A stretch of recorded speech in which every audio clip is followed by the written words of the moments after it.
Ici Mathieu Rancourt de Voyage dans l'espace. Bonjour tout le monde. J'ai pensé vous faire une petite capsule vidéo. C'est une première. Je suis pas comme les YouTubers très bons en vidéo, mais c'est exclusif pour vous. Je viens de terminer d'enregistrer l'émission avec Claude Lafleur et j'ai eu l'idée de me filmer un petit peu pendant l'enregistrement. Pour montrer un peu l'envers du décor, enfin, c'est dans ma chambre. Je vais faire attention au plan de caméra parce que c'est pas trop à l'ordre derrière moi. Donc, mon bureau est dans ma chambre. Donc, normalement, avant la pandémie, on enregistrait dans la cuisine de Claude, tous les deux en présentiel. Et maintenant, bien, on fait toutes nos émissions maintenant sont à distance et je crois bien que ça va rester comme ça. Donc, quand j'enregistre avec Claude, on parle sur Zoom, on se fait un rendez-vous, puis voilà, on est chacun chez soi. On a une technique assez intéressante, c'est pas moi qui l'ai inventé, c'est qu'il s'enregistre en local chez lui, alors il s'est procuré une carte de son, puis moi aussi je m'enregistre en local chez moi. On s'enregistre en plus de ça sur Zoom. Et à la fin, je synchronise tout ça au montage. Ça fait en sorte qu'on peut avoir l'illusion qu'on est ensemble parce qu'on a deux bonnes qualités de micro. Je vais tourner la caméra grâce à la magie du montage.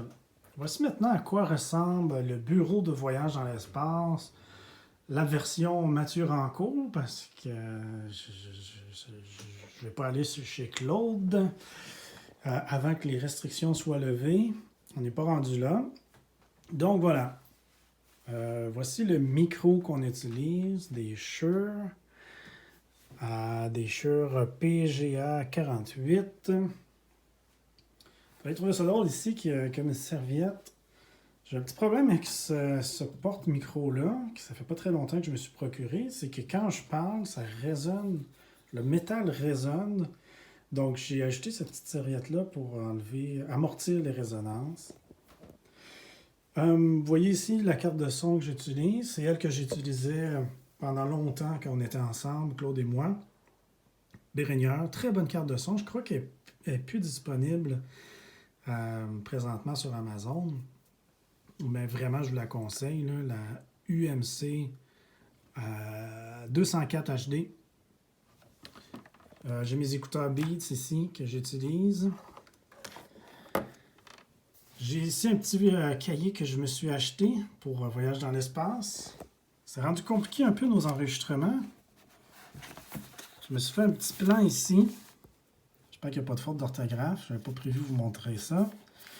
Vous voyez, là, on est rendu. J'ai enregistré les idées folles ici, qui va être diffusé le 21 mars pour nos patrons. Vous apprenez peut-être qu'on va recevoir Paul Oud en entrevue. Ça, c'est déjà enregistré. Ça va sortir le 7 mars pour nos patrons. C'est ça. 21 mars pour le reste de la planète. Donc, j'ai mon écran ici.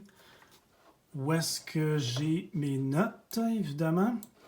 Alors, Claude, lui, il n'y a pas de notes. Lui, vraiment, il vous parle sans filet. Là, vous voyez, c'est la dernière émission. J'ai seulement ma track à moi. C'est le tout début. J'enregistre dans Logic Pro. Je peux vous montrer ma petite formule. Quand j'enregistre, je ne mets aucun plugin. Mais ma petite recette, c'est un add limiter que je mets comme ça. Un petit de-ease, je ne sais pas si on prononce bien, pour éclaircir la voix. L'EQ ici. Une compression. Et un correcteur de bruit, on peut dire. Voilà. Je suis un très grand fan de Iron Maiden. J'ai des petites figurines. Très grand fan de bière aussi. Donc c'est à ça que ça ressemble lorsque j'enregistre les émissions de Voyage dans l'espace C'est ce à quoi ressemble le studio de Mathieu Rancourt. Maintenant, je vais vous faire écouter un petit extrait de à quoi ça ressemble lorsque je suis avec Claude en temps réel, à quoi ça ressemble pendant l'enregistrement, mais seulement de mon côté, évidemment. Allô, Claude? Good. Je t'entends, oui. Ça marche. Oui, ça va bien, toi?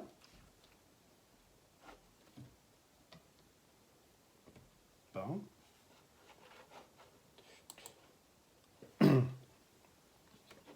Donc, balado 61, pourquoi le futur n'est jamais comme on l'imagine? Donc, je pars ça, puis on fait des petites pauses entre les sections. Alors, j'y vais. Bienvenue à Voyage dans l'espace, où que vous soyez dans l'univers. J'espère que vous allez bien. Ici Mathieu Rancourt, géographe et passionné des sciences de la Terre et de l'univers. Il suit l'exploration spatiale depuis plus de 50 ans. Je prends la peine de le souligner pour cet épisode. Je suis en compagnie de mon coéquipier, le journaliste scientifique Claude Lafleur. Bonjour.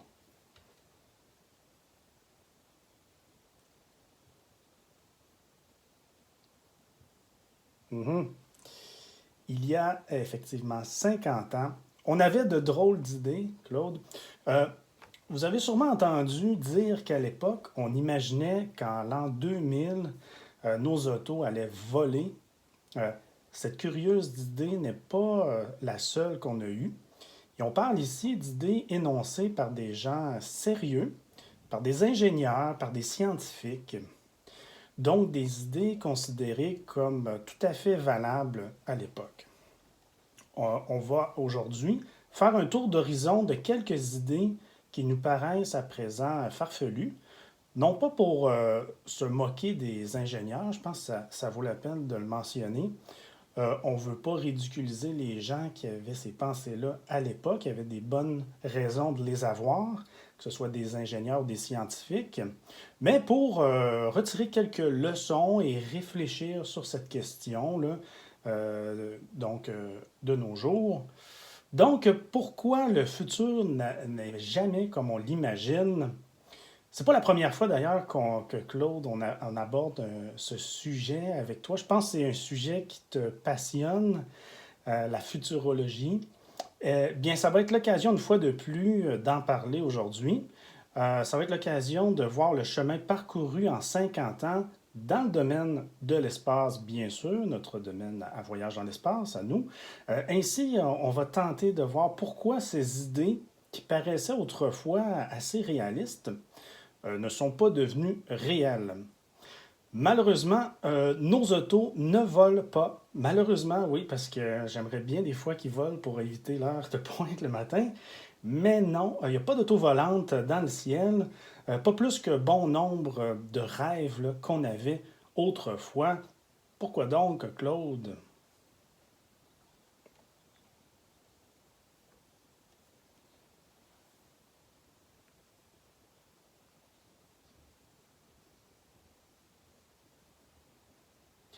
Merci, Claude, pour cette excellente émission.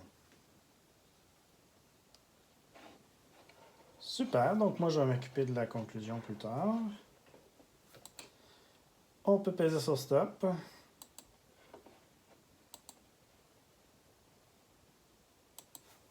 Bon. Oui, c'est une bonne émission, grosse émission, plus qu'une heure, c'est sûr. Fait que, super. Fait que j'attends ça sur Dropbox, puis c'est excellent. Bonne journée. Bye bye.